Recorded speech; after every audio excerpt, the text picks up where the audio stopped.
3, 2, 1, iniciando psiconapsis.com, tu radio podcast, con los psicólogos John Sierra y Javier Rosso. Síguenos en redes sociales, Instagram y Facebook como psiconapsis.podcast, en Twitter como psiconapsis, correo electrónico somos@psiconapsis.com. Te esperamos.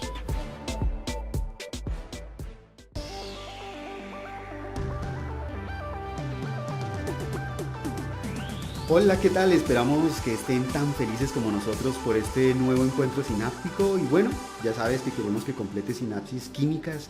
Cuéntanos tus impresiones sobre este podcast, danos sugerencias sobre temas. Queremos saber todo de ti. Y bueno, ahora es hora de comenzar. Javier, ¿cómo estás? ¿Cómo te ha ido? Bien, John, muy feliz de estar aquí de nuevo en este podcast y saber que vamos a tratar uno de los temas que más en este momento afectan a muchos de nuestros seguidores. Si tú que nos escuchas has dejado tareas para después y luego para después y más adelante para después, como la lectura de aquellos libros que tienes encadenados encima de la mesita de noche, este podcast sí que te viene bien. ¿Qué es entonces la procrastinación, Javier? Pues exactamente, esa es la palabra de la cual vamos a hablar hoy. Procrastinar, es decir postergar.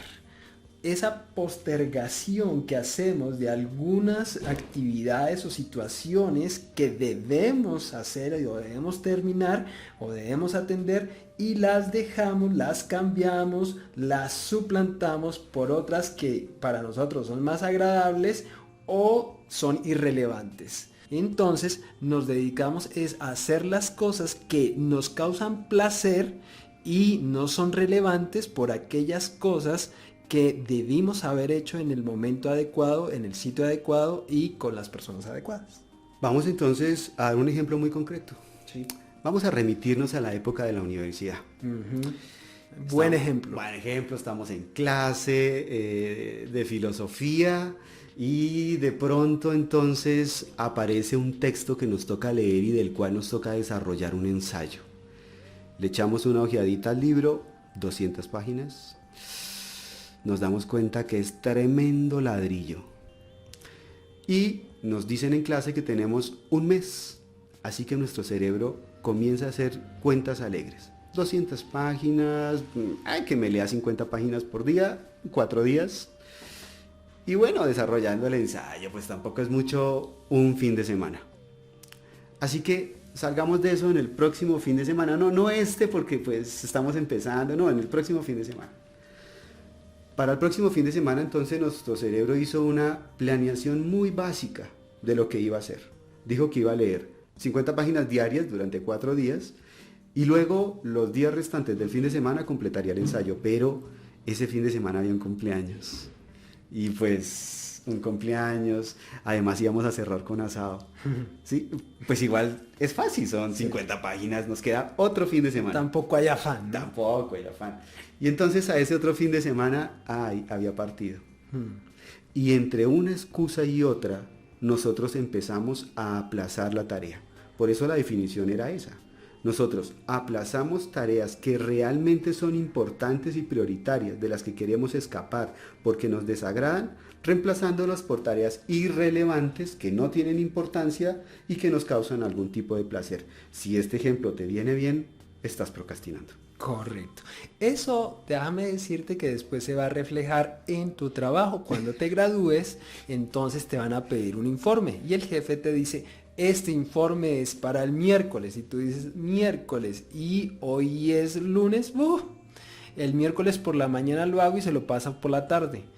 Porque ese tipo de conductas, si no fueron castigadas en la universidad, por ejemplo, si tú hiciste eso del libro y a la final lograste escribir cualquier cosa del libro y pasaste el informe que tenías que pasar del libro y de casualidad o porque el profesor muy buena gente pasaste, te acaban de reforzar la conducta de procrastinar y ese refuerzo hará que lo lleves hacia tu trabajo.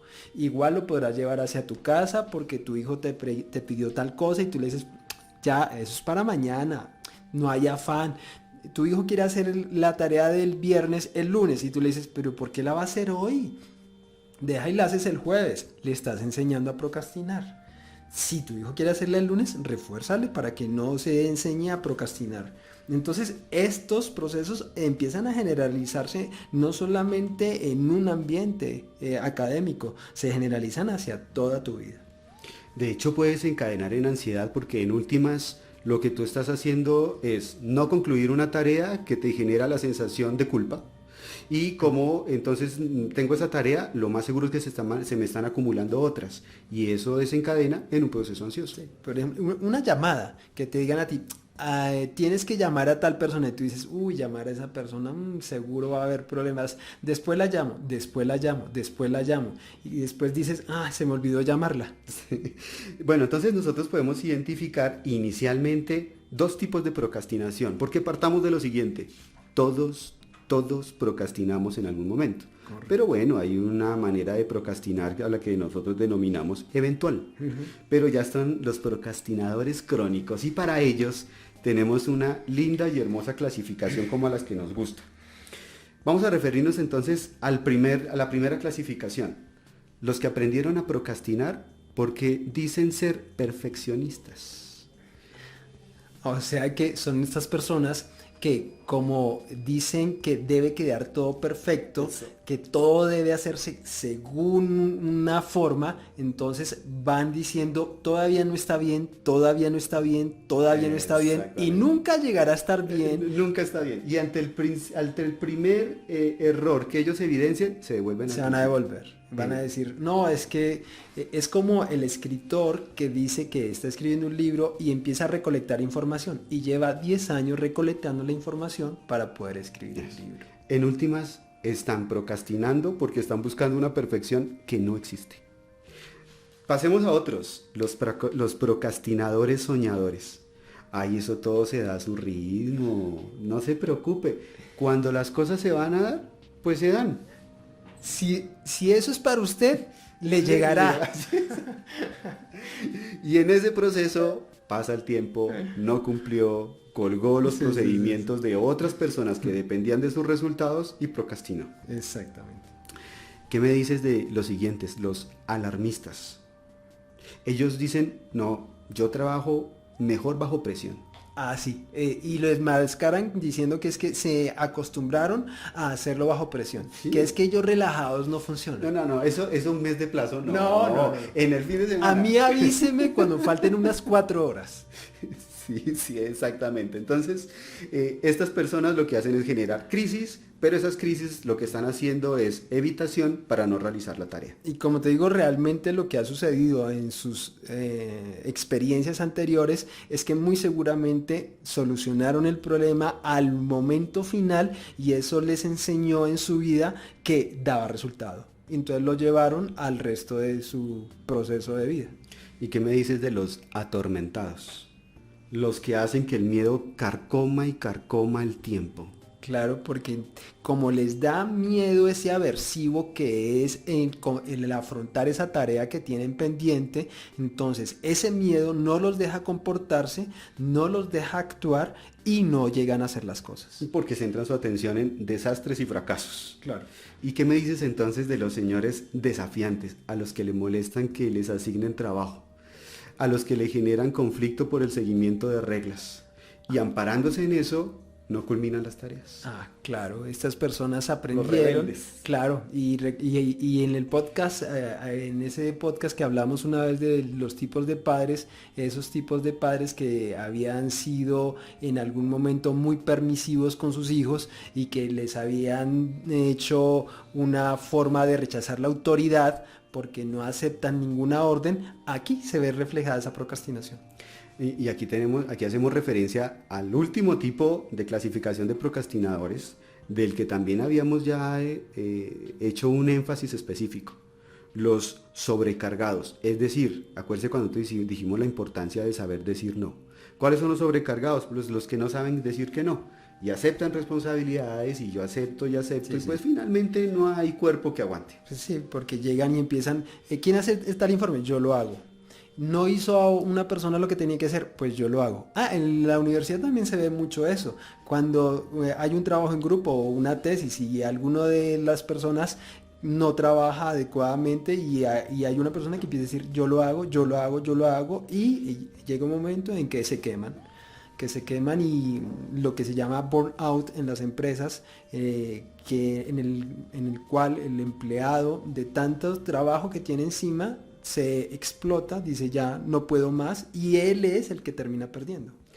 Así es, entonces, si nosotros hablamos o tratamos de indagar cuál sería la fuente principal que desencadena en procrastinación, nos podemos arriesgar a decir que definitivamente podría ser la falta de autocontrol y la falta de motivación intrínseca y extrínseca. Sí, aquí estamos hablando de que tiene problemas tanto de locus de control interno como locus de control externo.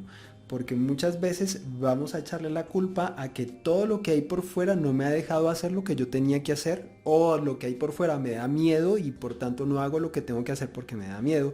Y es el locus de control interno porque no tengo esa motivación necesaria, adecuada, no la aprendí, no sé cómo llevarla a cabo para poder hacerle frente a eso que me han solicitado. Exacto, y es que no se trata, como en algunos casos se enmascara, de ser hábiles en la gestión del tiempo. Porque usted puede ser muy hábil en la gestión del tiempo, ese no es el problema. El problema es que usted no quiere hacer la tarea y como le causa rechazo, entonces usted lo que hace simplemente es aplazarla reemplazándola por otra. Y mientras hace la otra tarea, pues procrastina la primera. Correcto.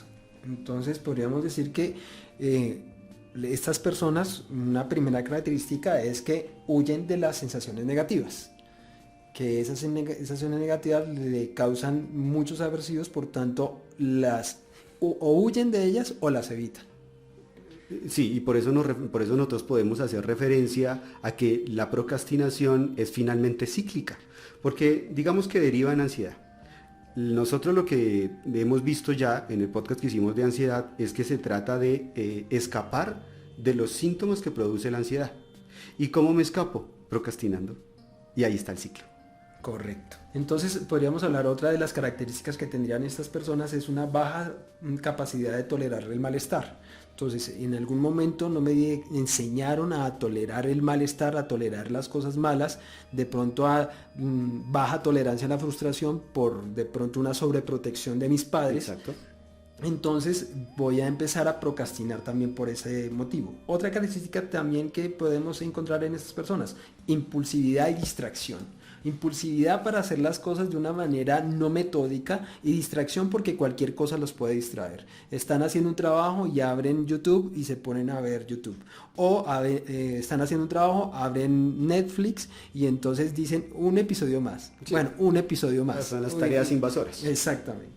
Y después estaría también otra característica, una emocionalidad negativa, porque se enfocan solamente en los elementos negativos de las emociones y no identifican cómo las emociones positivas que ellos tienen pueden ayudarles a encontrar el proceso para no procrastinar. Y un problema evidente en los estilos de confrontación que estas personas tienen. Por lo que llegarán a tener, como habíamos dicho, una baja autoestima, una baja autoeficacia y un sentimiento de culpa. Y los sentimientos de culpa que ellos van a desarrollar después, que los podrán llevar a la depresión o la ansiedad. Como no consiguen los resultados cuando se tenían esperados, pues entonces hay un alto énfasis en la autofrustración. Claro. Bien. Vamos entonces nosotros a darles unos tips que yo creo que es lo que muchos de los que nos están escuchando están esperando. Sí, bueno, ¿y cómo voy a hacer para no procrastinar más? Sí, porque yo ya he intentado ¿Por qué no dejamos eso cosas para después, John? ¿Cierto? Nos vemos entonces en el próximo podcast. No, bueno, miren, aquí es importante, no importa la cantidad de tips que nosotros le vayamos a dar, ahorita vamos a hablar de algunos, lo importante es tener la autodecisión de que me voy a esforzar y que este esfuerzo puede que me genere un sacrificio o un dolor. Cuando yo sea consciente de eso, entonces arranco con los tips. ¿Cómo soy consciente de eso? Primero, pues, tengo que saber que yo estoy procrastinando porque quiero. Exacto, eso es lo primero, reconocer que lo hacemos. que es mi responsabilidad. Yo decidí hacerlo y así como decidí hacerlo, pues puedo decidir esforzarme para completar las tareas.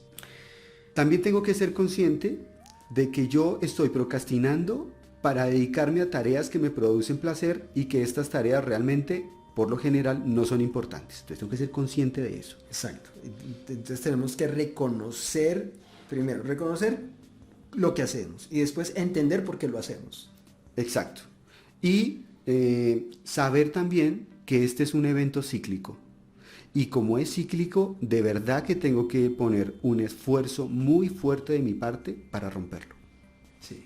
Es el momento en que yo digo, bueno, estoy haciendo esto, pero no queremos que llegue un momento en que la culpabilidad de saber que es mi responsabilidad hacer esto y entonces empezar a obsesionarnos con que yo tengo la culpa, yo soy malo, no sirvo para nada, entonces tampoco que lleve ese proceso, sino también perdonarnos. Dice, bueno, estoy haciendo esto, ya sé por qué lo hago, pues bueno, me perdono y voy a modificar esta conducta y establecemos actividades para poderla modificar. Y cuando usted ya es consciente de que esto le va a generar esfuerzo y sacrificio, comenzamos con los tips.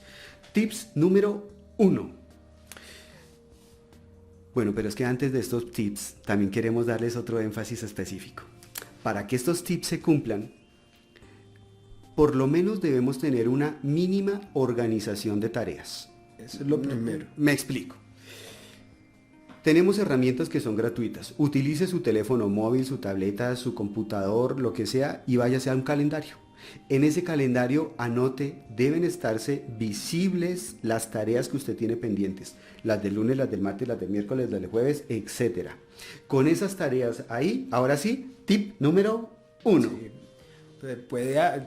También puede ponga un corcho en su escritorio, ponga un tablero de acrílico con un marcador y haga su cuadrito. Lo que le funcione. Como quiera. Lo que le funcione. Como quiera. Aunque a mí me gusta la parte virtual porque es que usted le puede poner alarmas. Ah, sí. ¿Sí? Y entonces le está avisando en cualquier momento y usted lo tiene a la mano. Ups, tengo esta tarea pendiente.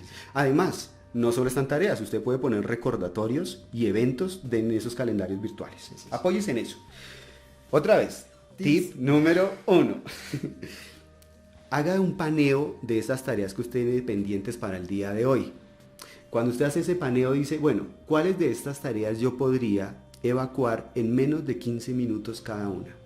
Escójalas y evacúelas. Así que usted se va a dar cuenta que de 10 tareas que tenía pendientes, de pronto solo le quedaron 5 y ya la cuestión cambia. O sea que podríamos dividir las tareas complejas y las tareas sencillas. Y decir, las complejas las puedo dejar para un momento y las sencillas voy a empezar por ellas.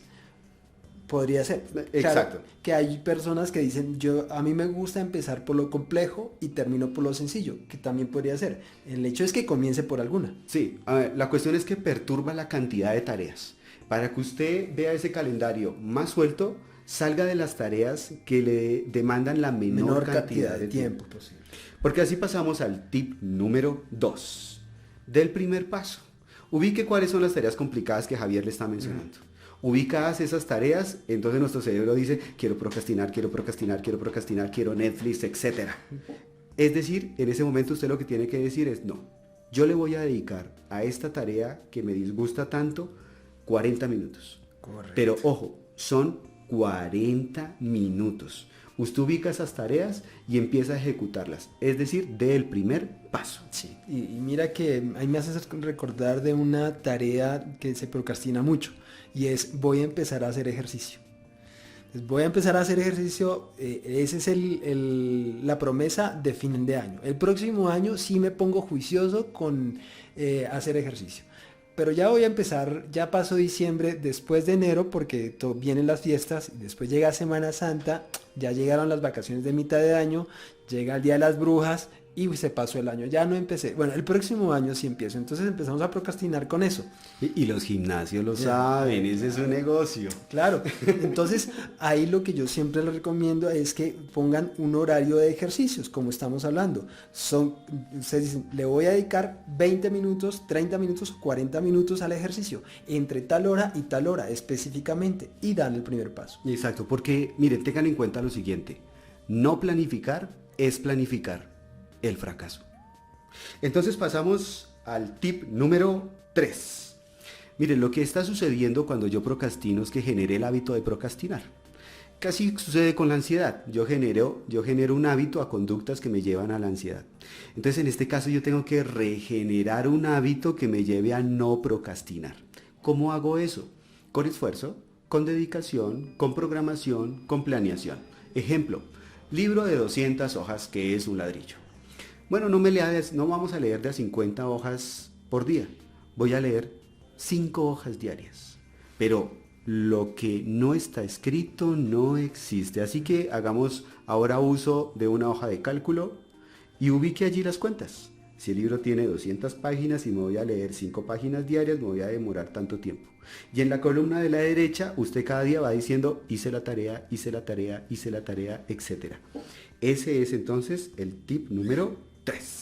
Correcto, empezar a organizar de esa manera, haciendo evidente la tarea y el avance que hemos hecho de la tarea para que eso sea reforzante para nosotros en el momento en que digamos, lo cumplí. Así es, nosotros esperamos que si usted hace esto en un lapso de 30 días, leyendo libros seguidos durante 30 días bajo esta metodología, así sea de 5 hojas, usted ya está generando un nuevo hábito. Tip número 4. Organice el terreno. Si nosotros sabemos, es decir, vamos a anticiparnos a los filtros o a los invasores que acabábamos de mencionar cuando nosotros mencionamos que Netflix, mensajes, notificaciones, etcétera. Anticípese a eso. Okay. Si usted va a leer y sabe lo que va a pasar porque es la historia de sus últimos años, entonces cuando vamos a leer no hay celular, no hay computadora, no hay avisos, todo está en modo avión, no hay manera de que me llegue una notificación en estos 30 o 40 minutos que yo designé. Correcto, ese es el momento en el cual usted dice, ahora sí voy a dedicarme a mí mismo y dedicarle tiempo a mis tareas para poder desarrollar aquello que vengo postergando tanto tiempo.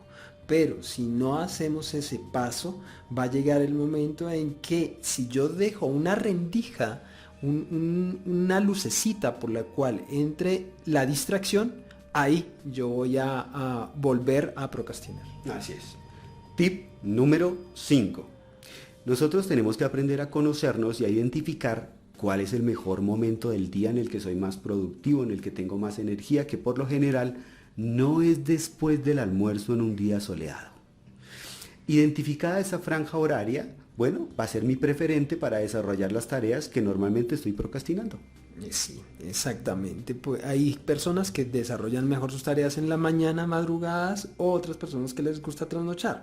Identifíquese en dónde es más productivo usted y dónde le queda más funcional y dónde tiene las herramientas para poder desarrollar esas tareas. Porque usted diga, no, yo trabajo mejor en la noche. Ah, pero es que en la noche yo tenía que ir a comprar otra cosa y eso está cerrado. No, entonces no se puede. Mañana. No. Identifique que todo lo pueda tener o que tenga las herramientas necesarias para poderlo desarrollar, para que así no tenga ningún tipo de disculpa y procrastinar. Tip número 6. Esta ya la hemos mencionado en 2 ocasiones, pero vale la pena repetirla y hacerla específica. Seleccione, divida, clasifique una tarea que está procrastinando en muchas partes pequeñas y anótelas cada vez que usted las realice. Correcto, divide esa tarea grande en pequeñas y será mucho más fácil de ir avanzando, como decíamos ahora, de pronto de 40 minutos diarios, de a 20 minutos diarios, pero al verla muy grande vamos a procrastinar más fácilmente. Por tanto, hagámoslas pequeñas y esas pequeñas llevémoslas a metas específicas. ¿Aquí aplica entonces divide y vencerás? En este sí aplica. Tip número 7. Apóyese en un grupo. Vamos a seguir con el ejemplo del libro para no descontextualizarnos, pero claro, esto aplica para cualquier otra tarea que usted esté procrastinando. Un grupo de lectura. Es muy difícil conseguir un grupo de lectura. Arme uno, y este es un consejo además bonito. Arme un club de lectura en su casa, con su familia. Cada tercer sábado del mes, usted va a hacer un encuentro con algunos miembros de su familia, así sean 3, y se van a compartir un libro que todos van a leer. Esto va a generar un hábito de lectura porque usted tiene el compromiso de comentar el libro dentro de 30 días. A eso nos referimos con el tip número 7. ¿No? Y además ayuda a la unión familiar, tema de qué hablar, van a reconocer en la persona que está haciendo ese proceso, van a decirle, uy, cómo ha cambiado, cómo está ahora de organizado, miren que ahora sí cumple con los plazos, hasta llega temprano a las citas. Exacto. Tip número 8. Oiga, ármese un plan de recompensa. Si a usted le gusta mucho algo, vamos a darnos ese premio si completamos el 25% de la primera tarea que yo estaba procrastinando. Y listo, así de sencillo. Claro, ese helado que lo tiene a usted esperando ahí, Ese usted diga, chocolate, esa hamburguesa ese arroz que de estaba leche. esperando. Claro, esa es la recompensa que va a tener. A mí se me ocurre que le diga a su pareja que le limite los servicios y que eso también sea una recompensa al final. Tip número, yo no sé si esto va a salir en el podcast, pero bueno, tip número 9. Relacione la tarea que usted está procrastinando, es decir, la que no le gusta, con un lugar que a usted le agrada. Ejemplo, sigamos con la lectura. A usted definitivamente no le gusta leer y tiene además que leer un ladrillo. Pero resulta que usted sabe que le encanta pasar las tardes en un parque muy calmado. Bueno, a ese parque lleve el libro y no lea todo el libro, pero lea 10 paginitas y poco a poco se relaciona la tarea que usted estaba procrastinando con el placer. Correcto. Si te das cuenta, ahí estamos enlazando el entrenamiento que estamos haciendo para no procrastinar con elementos satisfactorios para la persona, con elementos de placer para cada uno de nosotros, que nos lleve a identificar que si hacemos eso vamos a obtener algo bueno y nuestro cerebro entenderá que esto es positivo. Yo creo, Javi, que el refuerzo de la pareja después de un corte de servicio sí funciona. Y con esto empezamos a despedir el podcast. Sí, muchas gracias por estar ahí con nosotros siempre. Recuerden que estamos esperando sus comentarios, sus sugerencias de temas para que nos digan de qué quieren escucharnos hablar. Y no duden que estamos atentos a todo lo que ustedes dicen.